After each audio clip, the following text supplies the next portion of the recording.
Elevator education থেকে Souvik sir কথা বলছি। এই ভিডিওটা আমি আজকে করছি, আজকে প্রায় 8 তারিখ পার হয়ে গেছে মেয়ের, এবং সময় সত্যি কথা বলতে গেলে একদমই নেই। যারা বিবিএতে এবছর অ্যাডমিশন নিচ্ছ 2025-এ ক্লাস 12-এর পর, তাদের এমবিএ ফার্স্ট সেমিস্টারে কিন্তু মাইক্রো ইকোনমিক্স একটি পেপার আছে ম্যাকাউটে, এবং যারা অন্য ইউনিভার্সিটিতেও নিচ্ছ, সিইউ হোক বা যেখানেই হোক না কেন, সেখানে কিন্তু ইকোনমিক্স থাকছে, প্রত্যেকটাইতেই মোটামুটি কমন ইকোনমিক্স থাকে মাইক্রো। এই মাইক্রো ইকোনমিক্সে ম্যাকআউটের প্রচুর ছেলে মেয়ে আগের বছর যারা তোমাদের সিনিয়র যারা ভর্তি হয়েছিল তারা প্রচুর ফেল করেছে। অন্তত 10 জনের ভেতর 3-4 জন তো ইকোনমিক্সে ফেল আছেই। কাজেই যদি এখন থেকে যাদের ইকোনমিক্স ভালো করে জানো না, সত্যি কথা বলতে 12 ইকোনমিক্স জেনেও লাভ নেই, কারণ 11-12-এর ইকোনমিক্সের লেভেল আর বিবিএর ইকোনমিক্সের লেভেল অনেক তফাৎ। এবারে লেটেস্ট আমি ম্যাকআউটের যে লাস্ট ইয়ারের যে প্রশ্নটা আমি দেখলাম, ম্যাকআউট ইকোনমিক্সে বেস্ট স্ট্যান্ডার্ড এমবিএ লেভেলের কোশ্চেন করেছে। এমবিএ লেভেল, আমি কিন্তু বলছি এমবিএ লেভেলের কোশ্চেন করেছে রীতিমতো।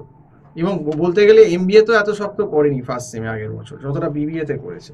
কাজেই যা সিলেবাস মাইক্রো, ডিম্যান্ড সাপ্লাই, তার সঙ্গে তোমার price elasticity of demand, income consumption curve, price consumption curve, consumer equilibrium, হ্যাঁ, তার সঙ্গে প্রোডাকশন কস্ট, তারপর market perfect competition, monopolistic competition, oligopoly, এবং টোটাল ইকোনমিক্সের সঙ্গে গ্রাফ প্লাস ম্যাথস ক্যালকুলাসের। কারণ কস্ট প্রোডাকশনের অঙ্ক, মার্কেটের অঙ্ক করতে গেলে, কনজিউমার ইকুইলিব্রিয়ামের অঙ্ক করতে গেলে তোমাকে ক্যালকুলাস কিছু অল্প স্বল্প জানতেই হবে। কাজেই সেই লেভেল অফ ইকোনমিক্সটা যেটা বিবিএতে আছে সেটা কখনোই 11-12 এতে 9-10-11-12 সম্ভবই নয়। তো যেক্ষেত্রে যারা অল্প স্বল্পবিদ্যা নিয়ে ইকোনমিক্স পড়ে এসেছো তাদের পক্ষেও চাপ, এবং যারা একবারেই আগে 11-12 ইকোনমিক্স পড়োনি তাদের পক্ষে তো খুব চাপ, মানে খুব সাংঘাতিক ব্যাপার, মানে না পড়লেই ফেল। তো প্রথম থেকেই বলছি সময় কমে গেছে, আমাদের পরীক্ষা হয়তো ডিসেম্বরের ফার্স্ট উইক বা জানুয়ারির ফার্স্ট উইকে হবে, এবং সত্যি কথা বলতে গেলে সময় খুব কম।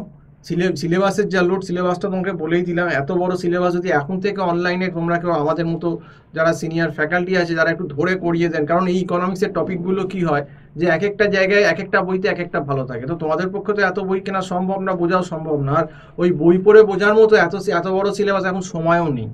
কাজেই আমাদের কাছে একদম স্ট্রাকচার্ড নোটটা থাকে বানানো, আমাদের কাছে বিভিন্ন বই থাকে, আমরা কিন্তু ওখান থেকে ঠিক দিয়ে সিলেবাসটা যদি এখন থেকে কেউ করে মে মাস থেকে, অন্তত 70-75%, 80% হয়তো কমপ্লিট করে দেওয়ার চেষ্টা করব।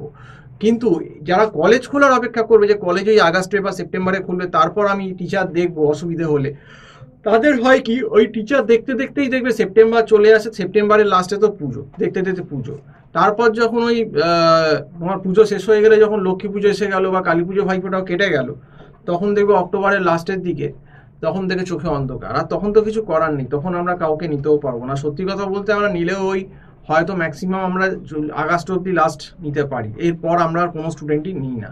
তো সেই জন্যই বলছি, যাদের আমাদের এখানে বিবিএর অনলাইন ক্লাস করানো হচ্ছে গুগল মিট প্ল্যাটফর্মে, গুগল মিটে, যারা ইন্টারেস্টেড আমার যে নাম্বারটা স্ক্রল করছে 9831044518, এই নাম্বারে কল করে আমার সঙ্গে অবশ্যই বিবিএ ফার্স্ট সেমিস্টার 2025-এর ফার্স্ট সেমিস্টারের জন্য কথা বলতে পারো। তো আজকে এই অবধি বলেই শেষ করছি। সম্পূর্ণ ভিডিওটা দেখার জন্য অসংখ্য ধন্যবাদ। নমস্কার।